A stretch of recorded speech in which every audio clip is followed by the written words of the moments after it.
बंदर और गिलहरी की दोस्ती बहुत ही जबरदस्त कहानी, जबरदस्त सीख देने वाली एक शानदार कहानी। कहानी में अंत तक बने रहिए दोस्तों। तो शुरू करते हैं एक शानदार कहानी।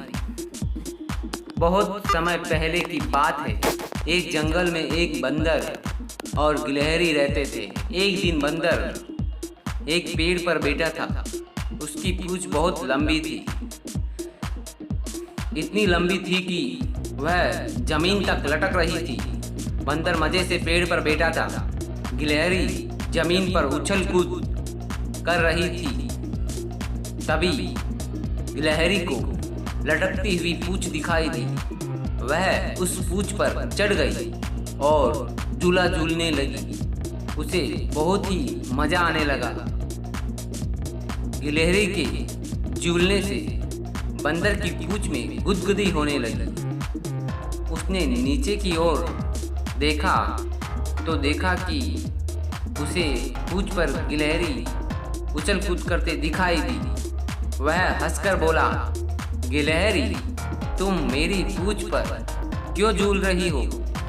मुझे गुदगुदी हो रही है। गिलहरी ने यह सुनकर ऊपर की ओर देखा तो उसे बंदर दिखाई दिया और वह बोली, बंदर महाराज, यह आप हो क्या? मैंने तो पूंछ को झूला समझकर ही झूल रही थी।